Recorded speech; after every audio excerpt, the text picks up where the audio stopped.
What is up, ladies and gents? Welcome to another episode with me, your host, Snakegaming, and today we're looking at the one and only Geist. Alright, this lady is insane, dealing ample spirit damage, but gun builds are also a thing with her. Today we're going to look at some of the older gameplay. I know there's been a couple of updates, but it's still viable. So let's go. See you there. So just quickly to run through our abilities, we have the Essence Bomb. Essence Bomb sacrifice some of your health to launch a bomb that deals damage after a brief arm time. Spell damage type is Spirit and can be mitigated. Oh, self-damage, sorry. So yeah, it does damage to yourself. You do 100 damage to the enemy, 30 damage to yourself. So you need a lot of sustain in the early stage of the lane, just so that you can spam out your spells. You got Life Drain, which is really strong. It's a silence at the later stages of the game. But you create a tether that drains enemy health over time and heals you. The target must be line of sight and within max range to drain. You can shoot and use other abilities during the drain, but your move speed is reduced by half, so you're going to be slower. Alright, something like a Warp Stone helps get onto the enemies. Alt cast to give health to friendly heroes, so you can also give it to your friends. Then we have the Malice. Malice, sacrifice some of your health to launch blood shards that apply a stack of Malice. Each stack slows the victim and increases the damage they take from you. The slow effect decreases over time. So because of this, you want to pop a couple of Malice stacks on the guy. Hit him with that a couple of times, it's going to slow him down, and then you launch in, and then you're going to deal so much more damage onto the guy. And then finally, Soul Exchange ultimate ability. You swap health levels with the enemy target. There is a minimum health percentage that the enemies can be brought down to, and a minimum amount of health received based on the victim's current health. So basically, it's Terrorblade's ult. All you do is when the other guy is full HP, you're low, swap, and he's low HP, you're full HP. That's how it works. All right. So easy enough. That is Geist for you, and we're going to look at some gameplay. Watch here. Alright, now comes the part where you've all been wanting to look for, and that is the guide, the build guide, alright? So what we're going to do is, just to start off, we get your Mystic Shot, just going to apply some magic damage to them. When you have your EE, it's just going to add on to the stacks, okay? I didn't go gun build, but we did do some gun damage. Kinetic Dash, so you can keep up with the enemy. Like I said, you're going to be slowed down quite a bit. We have the Burst Fire, so you can deal quite a lot of damage in a short amount of time. You got Titanic Magazine, and then we also have the Spiritual Overflow, which, as you can see, will give you a high fire rate and a good amount of spirit power. All right, for the Vitality, we didn't go too deep in that. We got extra stamina, always good to have some mobility. We have Spirit Armor, and then we have the Improved Spirit Armor. We were going to create Improved Spirit Armor as well, and then the Fortitude to make us a little bit more tanky. And while you're not in engagement, you're obviously going to heal up a little bit. You'll see I didn't get any Spirit Lifesteal, which is usually something that people want. I just didn't get it on this hero. I focused on a lot of the damage, and you'll see a lot of my items will also give me weapon damage. So I had like a hybrid build going, all right? And then for spirit damage, we had the Mystic Reach to enable your spells to go further, make your bubbles a bit bigger. Then we had Escalating Exposure, which comes from Mystic Vulnerability. We had the Suppressor, which we wanted to go into Mystic Slow so we can keep up with the target. We had Surge of Power that you put onto your Life Drain so you can keep up with the target again. We have Improved Burst and Improved Spirit. And then last but not least, I had the Magic Carpet. Magic Carpet is great. It's going to give you your ability duration, so Life Drain lasts a bit longer. You got 15 spirit power, 150 bonus health, and you get plus 10 ability range, right? That ability range and ability duration is really great for Geist. So there we go. It's a couple of spells for you. That's the build for you. Now have a look at how this game played out. We ended up carrying hardcore. Alrighty, so we'll start off in the laying stage. I'm going to skip through most of the boring parts, but basically for the last hitting, focusing obviously on the orbs, getting that last hits. I was in lane with Wraith. Now between the two of us, we've got quite a lot of bursts, so we can poke down the enemy, but we were going up versus quite a tanky lineup. We had Abrams and Warden, both of them being solid HP pool heroes. Getting out of the lockdown over there, making sure the claw doesn't get me, and Wraith falls below here. I jump in between her and the enemy just to try and get some damage down. It's still early game. Only ability I have so far is Malice. Malice is nice because it doesn't take too much of your HP and it increases the damage you do by quite a margin. When you're right clicking into the enemy or using other spells, you want to start off with that Malice and then throw the rest. I get life drain as well because both of those heroes are heroes that like to play in close quarters, so it's going to be good for me because I can just life drain back up, heal back up from them. Also healing right first and foremost, so that I can prop up my HP pool. In the laning stage, you got to be very careful with Wraith, with Geist, because obviously your spells use your own HP, right, and that can cause you to fall low very often. So yeah, get some items that will either give lifesteal or good HP regen, and that's why we started off with, as you can see, the healing right. Now we play it pretty safe, play far back. These heroes, like I said, can do a lot of damage. You can see I make the mistake here. I go down the steps, and this Abrams plays it really well, where he charges me out from underneath my tower, and they get me down there. So that was my first death. Unfortunate, but I mean, I've got to show those that is really good. Now the Essence Bomb, you can see the big AoE damage that it does. I realize that Warden is low, and it can be quite an easy kill for me, so we end up going for him. I've got life drain available if necessary, so if they come for me, I can still life heal back up, or life drain back up, life swap, soul swap, whatever it's called. Alright, you know. And you'll see we are doing pretty well on the farm. Keeping up, we're not falling too far behind. Even after that initial death, I'm a bit higher net worth than most of them. I see that this guy is pretty low, the Abrams, but he does charge into me, and he's able to try and get away there. I see his icon pop up, and I thought he was dead there. You'll see I actually just let him go for it, but otherwise I could have spammed a bit further. I use my life drain here, or life swap there, get the Warden pretty low, but I don't want to tank too much from this walker over there. You'll see the Warden is very, very low. I get him super low, but the enemies are returning. Abrams have come back, so I don't want to get in trouble there, and we start moving out of the area. Now, how you want to build is you want to get your Essence Bomb up, your Q, max that out. It's going to help you with farming, because at the final level, when you put it on the ground, it stays on the ground and does some tick damage. And then you want to get Malice, because not Malice, the life drain, because the life drain will keep the enemy silenced while it is on them. Alright, so that's really, really good. We've managed to sneak a little kill onto the Vindicta there. You'll see she dodged some of our abilities, but we got her down. She was really low. Look here, I've got the Essence Bomb on the ground, and it's just ticking away at these guys. You want to pop your Malice on them, because then you will do more damage to them. Obviously your guns, your Essence Bomb, everything.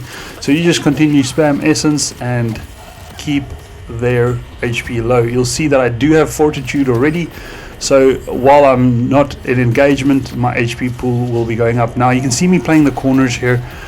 I want to wait around the corner until the enemy comes too close to me, so that I can use my life swap. Now she plays around the circle here, and I see her again, wait around the corner, life swap, and from there on it's basically just an easy kill. Hit some Malice hits, get the life drain, and down she goes.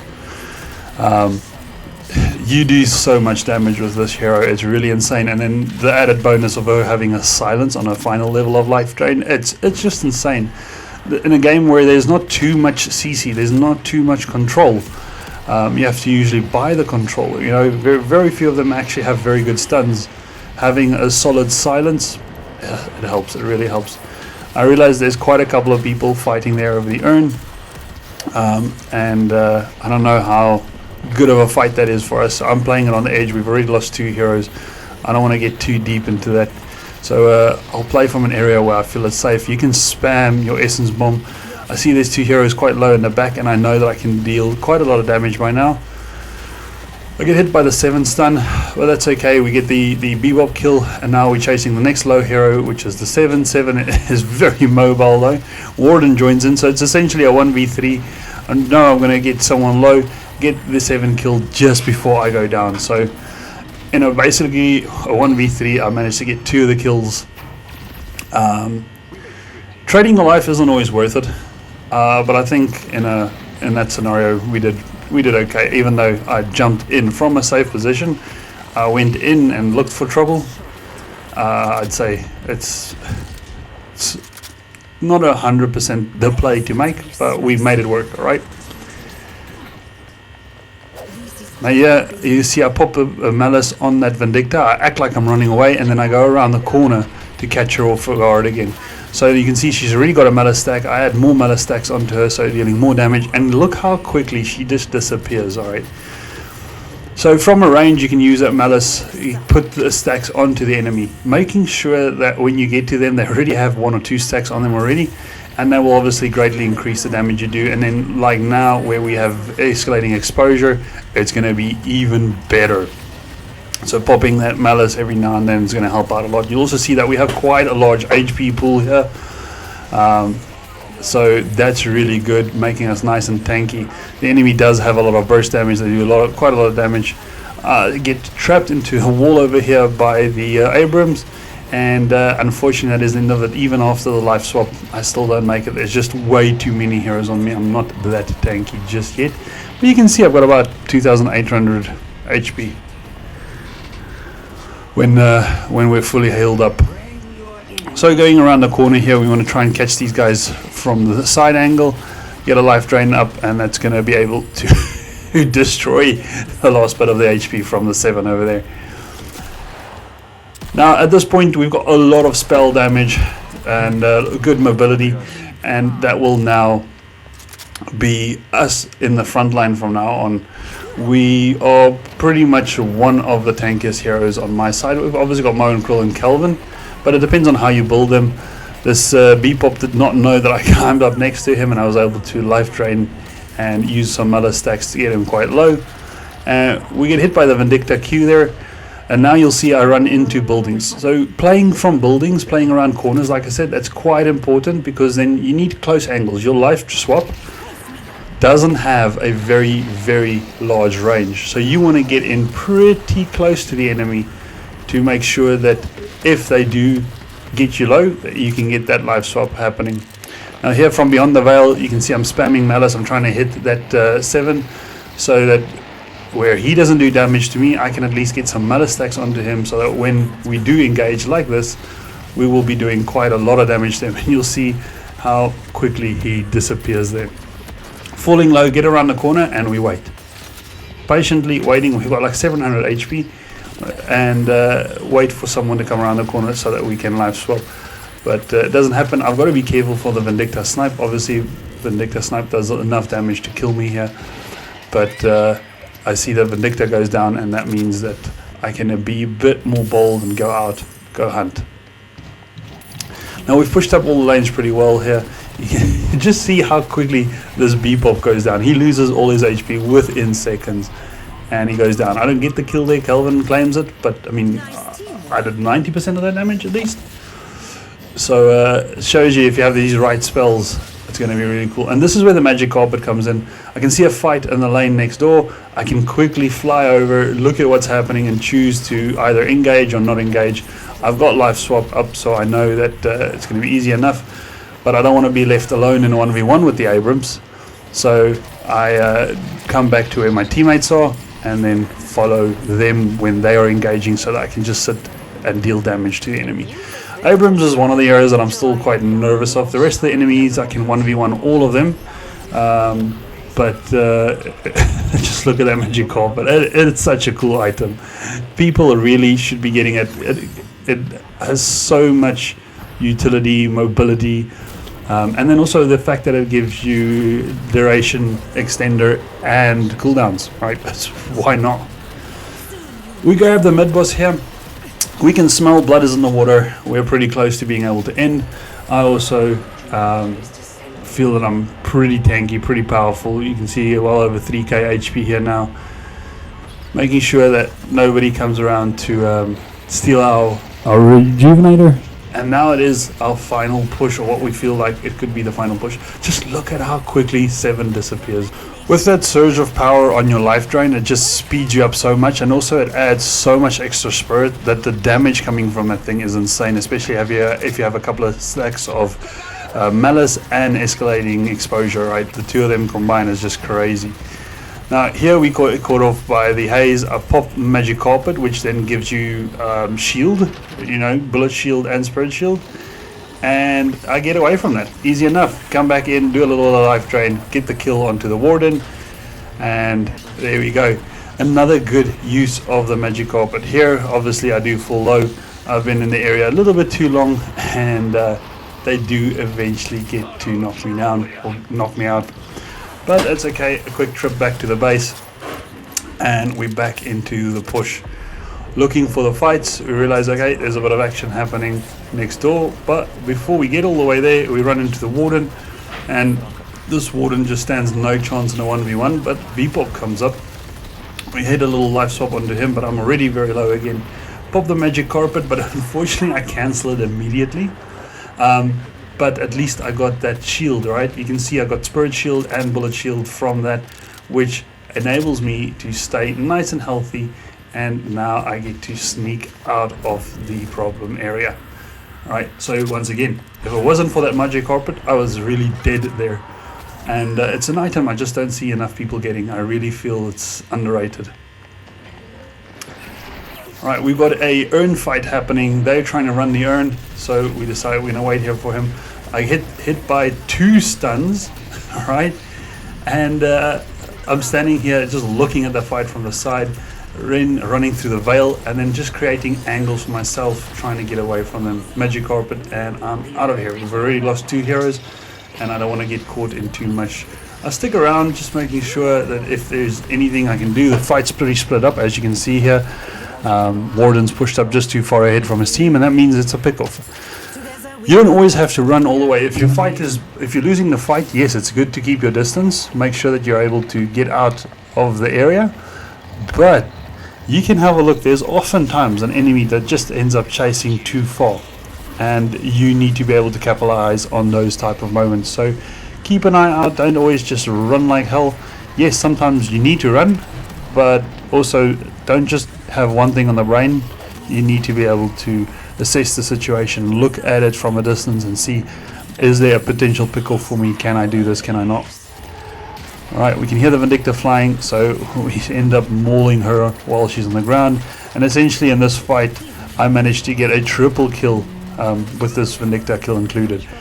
So pretty good fight there for us. I think it was 7 Vindicta and it was Warden, wasn't it? I think those were the 3. Alright, but we got loads of enemies down. You can see me, the no-look bomb. There's the triple, I think, or was it the quad? I don't even remember. But in any case, we get the no-look kill on the Abrams there, pop the essence bomb, and we run. We know this is the best opportunity to end. We just need to get into the base. There's heroes dead for over 30 seconds. Only person here is Haze, and we've already got the weakened patron, so easy enough. Look at the amount of damage that comes out from us there, dude. 1 essence bomb, a bit of malice, and the Haze is in trouble, and that is it. We take down the patron. Easy victory. This hero is just so freaking strong. Alright, if you get ahead, if you focus on your laning stage, make sure you don't make mistakes. Just look at that. Highest net worth, highest kills, best KD obviously, big heals, 30k heals, and we got 51k damage. The only person that beat us was the Bebop, and he went the Bebop gun build. Alright, so really cool, really insane. I hope you guys enjoyed it. Remember to leave a like, subscribe, and we'll see you on the next one. Thank you guys very much. Bye bye.